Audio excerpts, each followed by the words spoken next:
I've spent the last 50 some odd years pondering over some of life's most profound questions.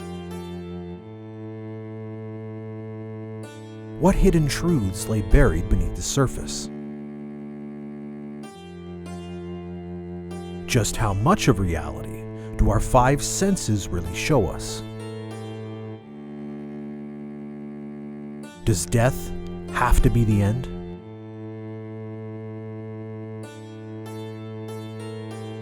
Join me, Scott Michael Swank, on a quest for answers as we delve into the cosmos' forbidden realms.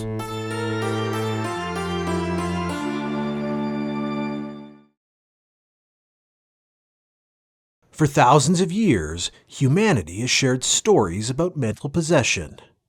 Whether we're talking about the ancestral communication rituals of Iowa's Qatari tribe, Christian accounts of innocent people driven mad by demons from within, or modern accounts of alien mind control, the idea that a foreign consciousness can dominate our minds spans across time and culture. But can it really happen?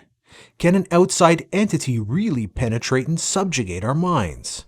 Today, I'm meeting with a religious scholar, a celebrated scientist, and an alleged victim of possession in an attempt to find out. Our first guest, joining us in studio, is Father Greymond Chumpanuzzi, a religious man who spent his life studying what his faith calls demonic possession. Welcome, Father, to Into the Cosmos. Thank you so much for having me. I'm glad you've invited me because it's vital that I share the valuable knowledge I've gained on this subject. Newspapers and television networks think I'm a quack, and the church, sure, they call when they need help with an exorcism, but otherwise it's like I don't exist. Our second guest, joining us via video link from his home in Santa Frito, is celebrated scientist Dr. Colton Davies, chair of the UAP Studies Group at Corbin-Smouth University. Welcome, Doctor. Happy to be here, Scott, but please, call me Colton. All right, Colton, let's start with you. What is what we colloquially call possession? Well, based on thorough meta-analysis of scientific studies, military reports, and citizen reports found online, we've concluded that the phenomenon is real and is caused by exotic mind control technology.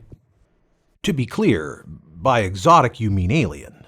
Yeah, but I don't only mean alien. It's possible that some unknown private contractor deep within the military-industrial complex has reverse-engineered and deployed the technology. This is lunacy. You have no proof of aliens.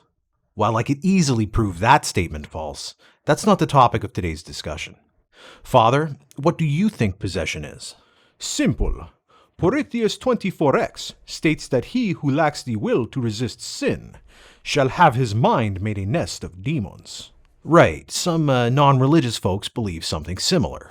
That as a person gets caught up in bad behavior, that the stress in their lives builds up as a metaphorical demon. This is a common misinterpretation of the word. Sinning itself cannot create a demon. Sinning breaks down your will. Call it your spiritual immune system. The demons who exist in the world around us, who we encounter every day, can infest your mind if your will is weak enough. Right, so not all sinners will become possessed. Yes, but all possessed are sinners. Colton, does this align with your findings? No, not at all. Firstly, there are no scientific concepts known as a sin or a spiritual immune system. From our findings, mind control victims are evenly spread throughout the population. They represent people of all ages, races, and social status, though there do seem to be hotspots all over the country and indeed the world. And what's the purpose of the mind control? When it comes to the aliens, I can only speculate. We do have evidence of human use of the technology. The 1972 Harksboro, Oregon case, for example. That summer, reports began coming in of citizens becoming inexplainably dazed during their daily lives. Apparently, they were completely catatonic, unresponsive to words, touching, or even pain. That's freaky, I'll admit, but it doesn't sound like possession. No, the possession came after. Apparently, upon waking, the person would say the words, "I'm hungry. I'm going to grab a double burger combo from Tasty Burger for $3.49. Who's with me?" The person would then go to their local Tasty Burger and buy said double burger combo, consume it, and return to their daily lives. They would have no memory of the catatonic state or the burger eating. What you describe is merely the effect of advertisement. To call that possession is an insult. When I perform exorcism, demon says to me, "Screw you, your mother gives titwank in hell. He does not invite me for hamburger." Father, you deal directly with the possessed. What do you think is the goal of demonic possession? I have encountered demons who enjoy corrupting the innocent, some who require a vessel for partaking in earthly pleasures, and others who merely enjoy sowing chaos. Fascinating. We've only got a minute left, so I'll have to ask this one quick.